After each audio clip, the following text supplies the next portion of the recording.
I'm here because I lost my son to fentanyl poisoning on September 11th, 2021. And it's important to me to share his story.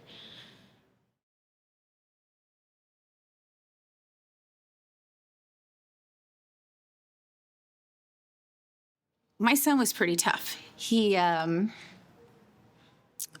My mom dubbed him Grandma's little hero from day one.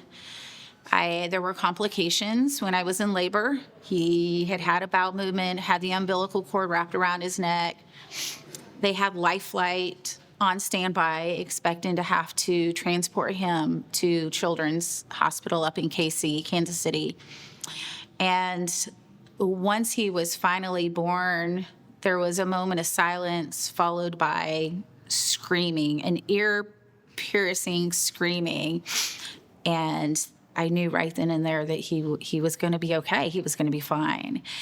And as he grew up, he just had a heart of gold. It was always he and I. I raised him as a single mom. His dad was in and out of his life a lot.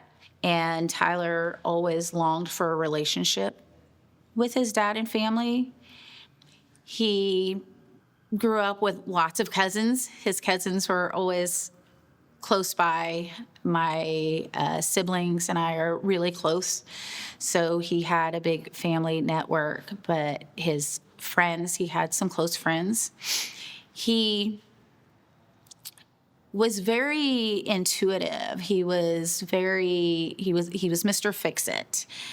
And I remember one instance where he had a crush on a little girl. He was in kindergarten, and Tyler had to excel at everything he did. So when he couldn't ride his bike, he just put in the corner. He was done with the bike, still had the training wheels on. And his little girlfriend came by and asked him to go ride bikes one day. And he slammed the door in her face and told her no. And he went and got his little toy toolkit, took the training wheels off his bike, rode it from the living room through the dining room into the kitchen and back until he mastered it. And then out the door he went to find his little girlfriend to ride bikes. And from that point on, Tyler could always look at something and know the intricate details of how something was supposed to work. My lawnmower quit working, so I went and bought a new lawnmower, and he asked if he could tinker with the old one, and within 15 minutes I heard it starting up. He had taken it apart, did something, put it back together, and it worked. So he, in high school, was quickly drawn into the trades, and he did auto tech, he did carpentry. His math skills were off the chart, but he was a perfect D student, which frustrated me. So we would butt heads about the fact that he didn't want to do homework. He would always say, work smarter, not harder. They're going to pass me if I make A's or D's. So why do all this homework all the time? Growing up, Tyler was always, it was always he and I, kind of him and I against the world. And him with his heart, just heart of gold.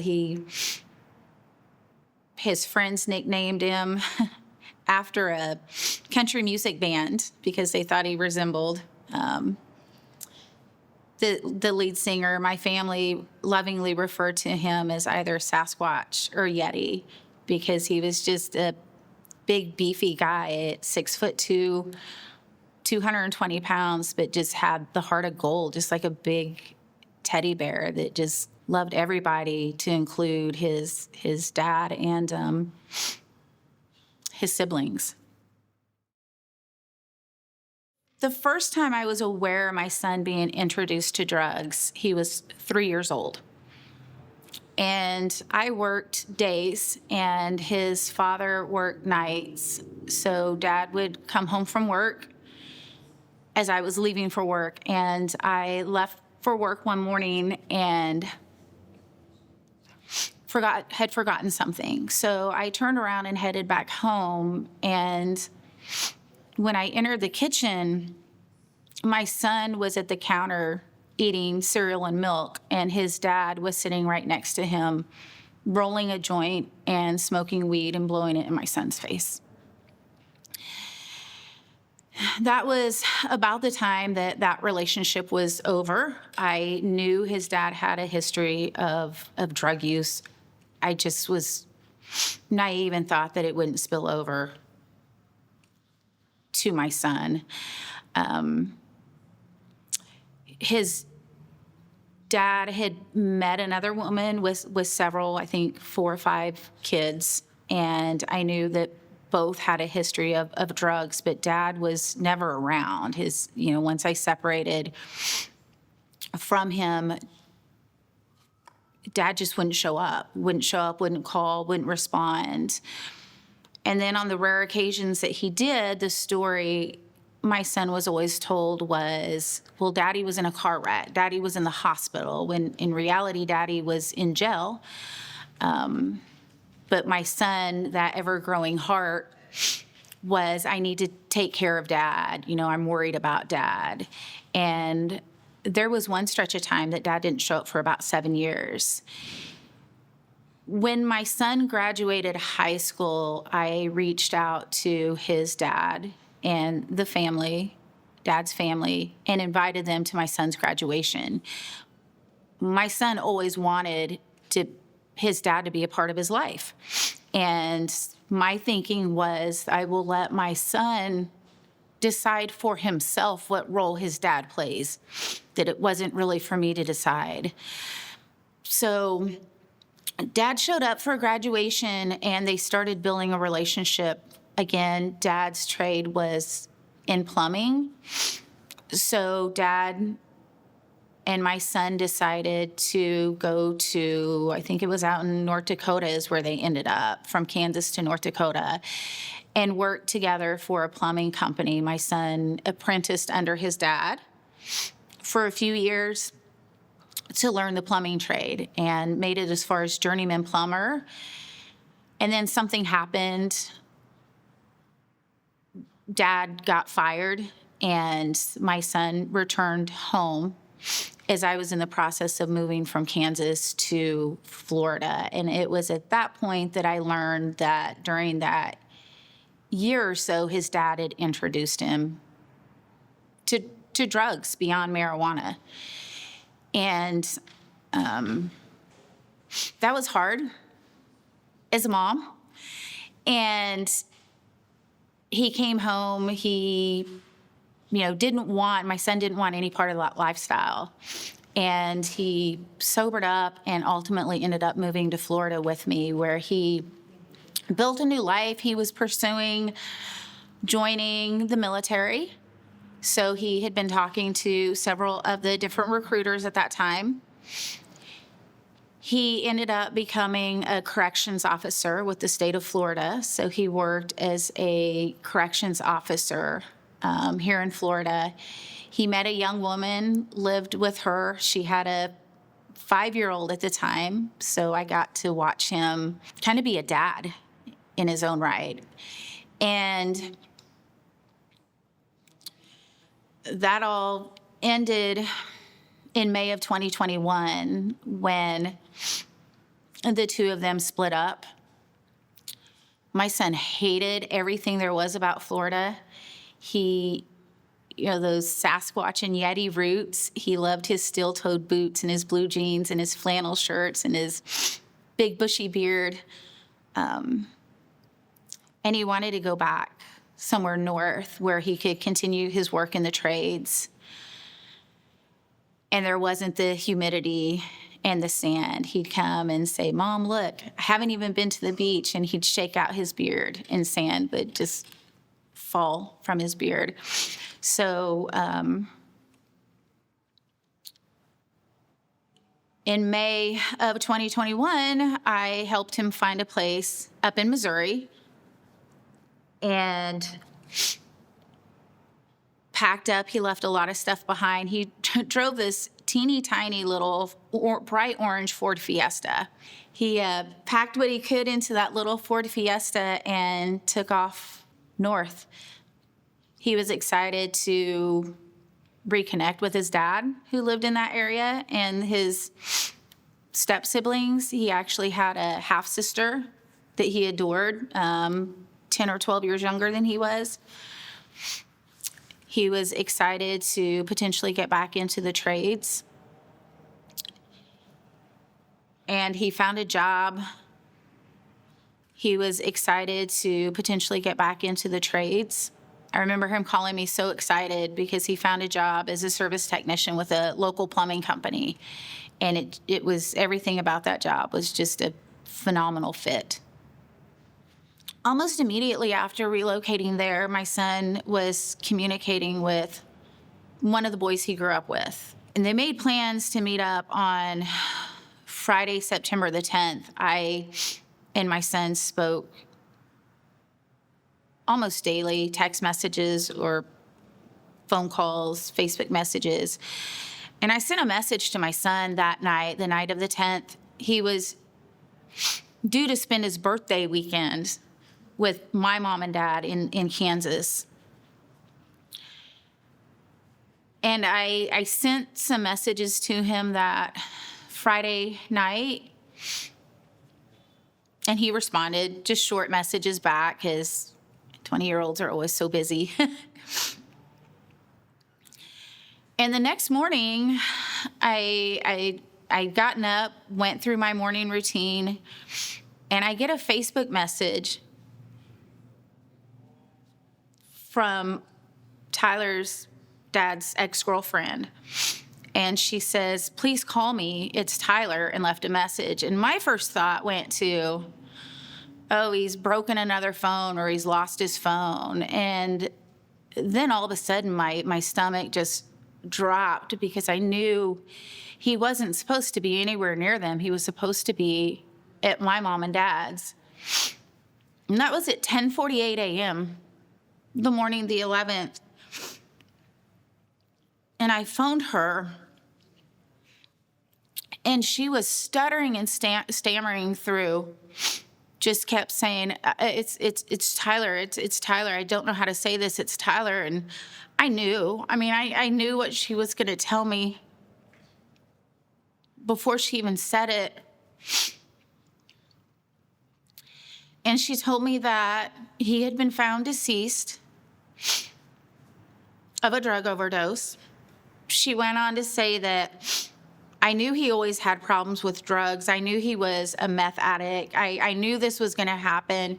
I thought he was handling things better. My questions to her, though, was, where is he? Where did this happen? Who do I need to talk to find my child? And she told me that the police would be phoning me in a little while. And then she proceeded to say that, I loved him like a son as well. And I know you'll have him cremated because that's what he would have wanted. And I'm hoping you'll share his ashes with me. And that was the entirety of that call. My next call was to my mom and dad. And my dad answered, thankfully. And I remember saying, "Daddy, Tyler's dead." And I don't know if he had it on speakerphone or if my mom was listening in on another line, but all I could hear was my mom's scream. And all I could think was how it mimicked my scream, what I had going on inside.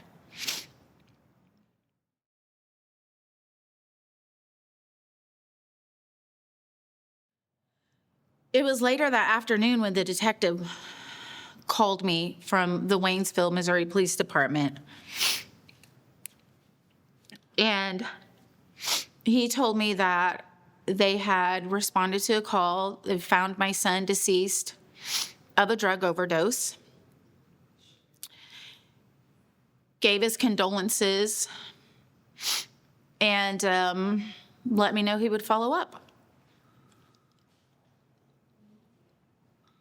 I reached back out to the mother of the other young boy and asked her where Tyler's belongings were. I just, his cell phone, his keys, and wallet, because one of the first things I did was I hopped in the vehicle and started heading that way. It was a 14-hour drive straight through for me. And I was worried about my son's dog, Heidi, who was an 8-month-old German Shepherd puppy at that point. And a lot of the messages he had shared with me was just her destruction by nature, being a puppy, how she had chewed through a door even in her beds. And I thought, oh my gosh, my son would not like the idea of his dog being left alone, now going on 14, 15, 16 hours.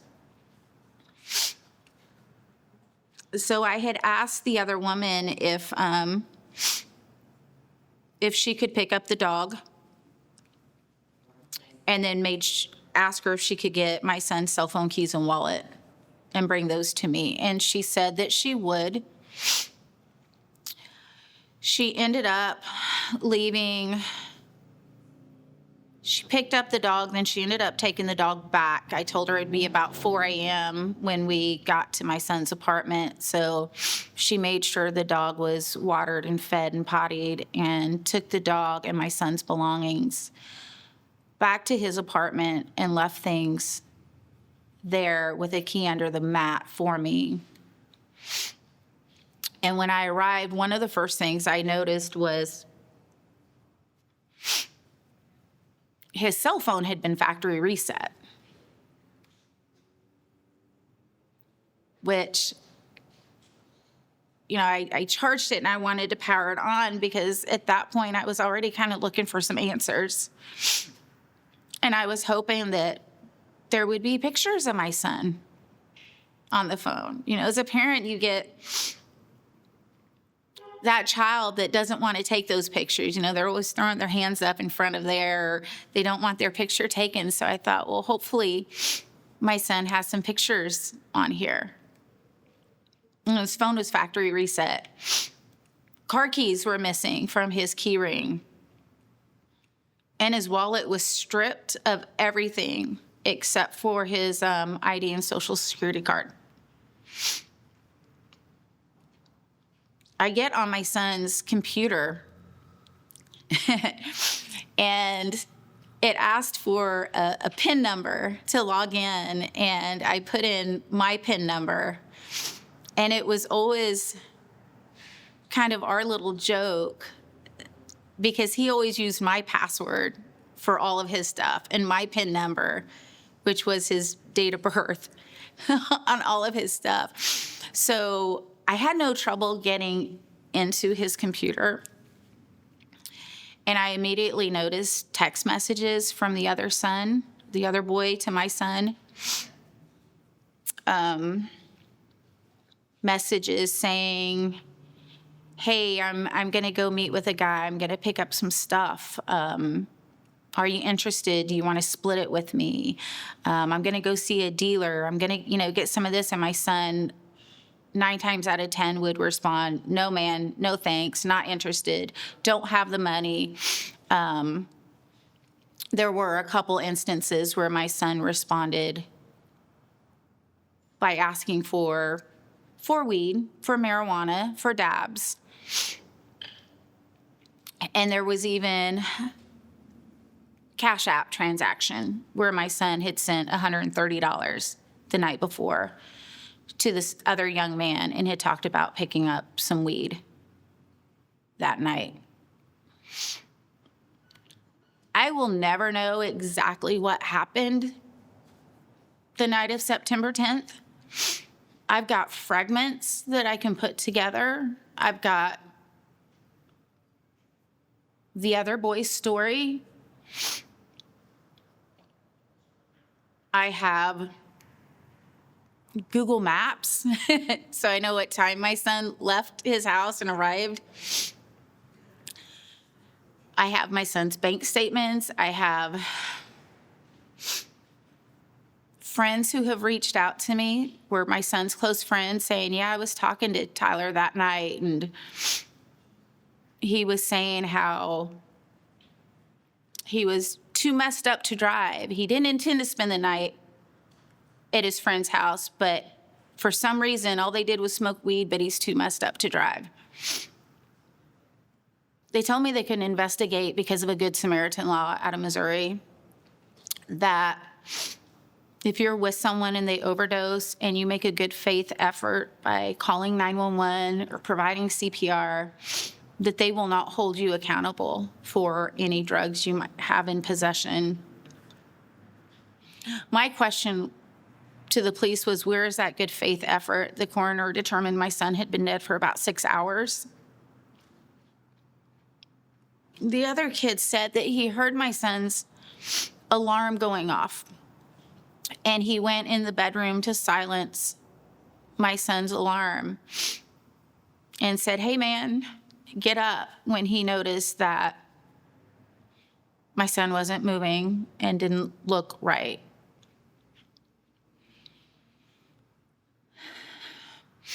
When someone factory resets the phone, a cell phone, because they make too many attempts to break into it, my son had a setting on his phone that if someone tried to break into his phone and they put the wrong code in too many times, it would factory reset the phone. If you know the correct code to get into that phone, though, it will restore some items from that phone. I knew the right code. And when I reset my son's phone, his alarm was set for 10:05 a.m. that morning, and 911 was not called until 10:29 a.m.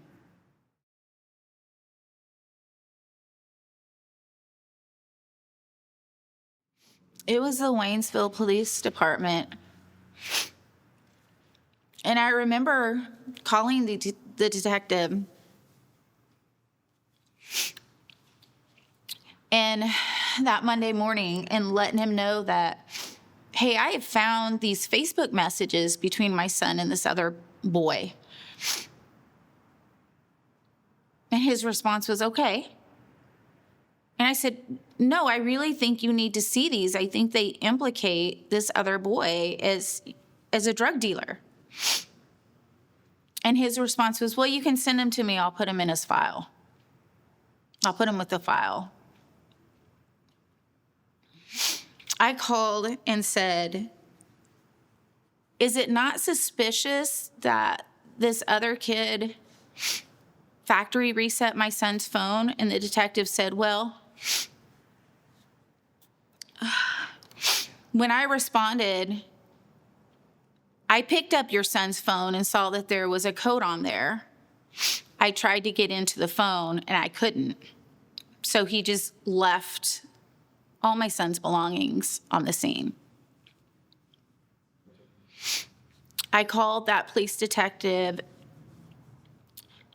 and I let him know that they had moved my son's car and were refusing to give my son's car to me. My son had only made 3 payments on the car. It needed to go back to the bank.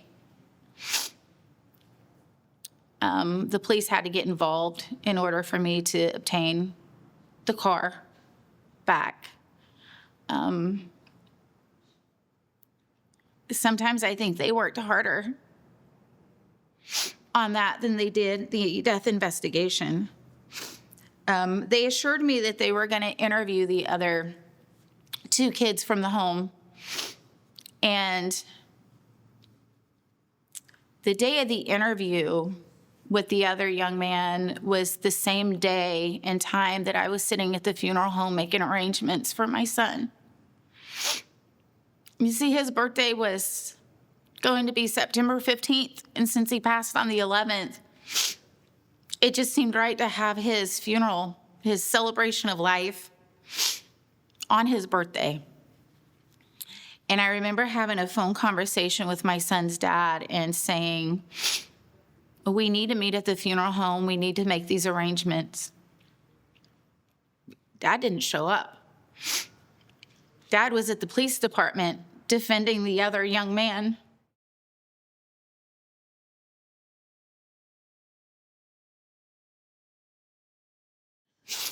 On the day of the funeral, Dad did arrive for the funeral.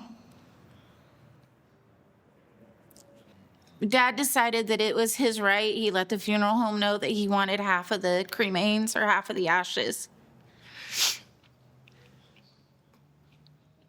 Dad's girlfriend and kids were at my son's apartment trying to break in to get whatever belongings that they could get.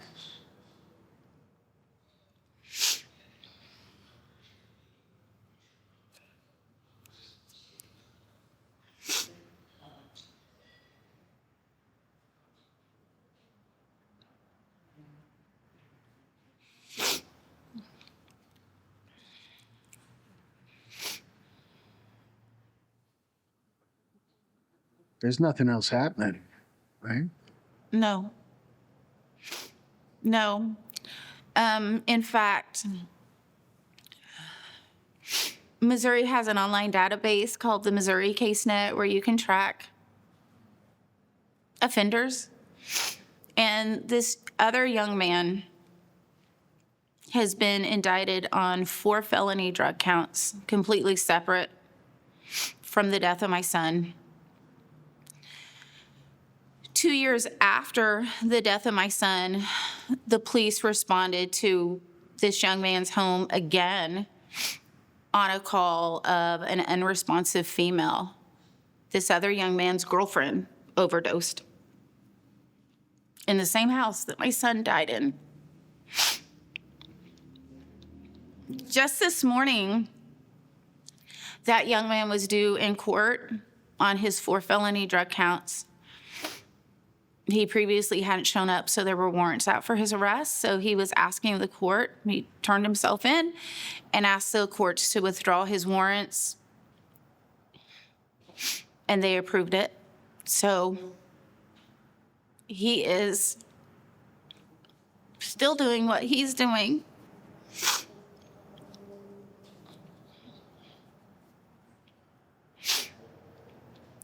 And I had to pick out an urn for my son. He now rests in my bedroom on my dresser. His autopsy showed my son had marijuana in his system, which doesn't surprise me. The other thing it showed, the only other thing it showed was 4.4 nanograms per milliliter of fentanyl, which is a very low amount of fentanyl. I think I've heard 3 nanograms is what they told me is typically therapeutic. Anything over 3, some people will say it's anything over 2, is deadly. The coroner said otherwise Tyler was incredibly healthy, well-developed, 24-year-old. The coroner could not tell how the fentanyl got in his system. They did not find any needle marks. The other kids said my son had crushed and snorted it.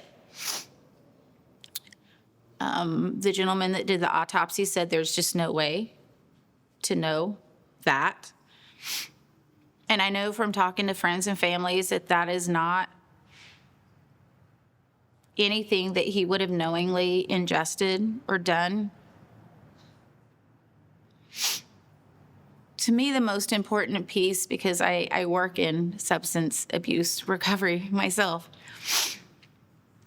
is the stigma. The person dying from drugs is not who you think they are. These people are productive members of society. They are your soldiers, your teachers, your mothers, your fathers, your plumbers. And they look just like you and I. This was someone that Tyler trusted, someone that Tyler had known since he was about 10 years old, someone that Tyler considered to be his younger brother.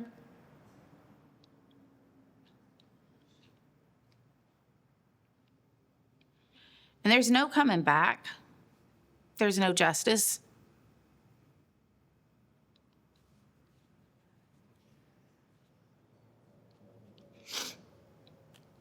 It's devastating. Tyler was my only child. And as he had gotten older, we became really close. You know, he had started to mature.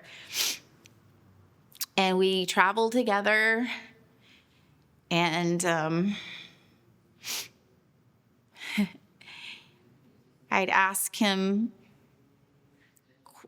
questions about automotive, problems with my car, problems with the house, and he always knew the answer. He could always fix it. And me being mom, he would still call me because he needed me to schedule a doctor's appointment for him. Or he was running short on gas money, or needed recipe ideas.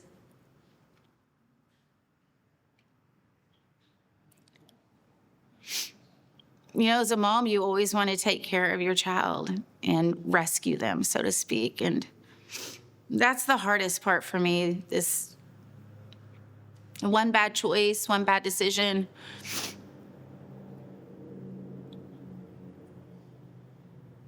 And there's no rescue this time.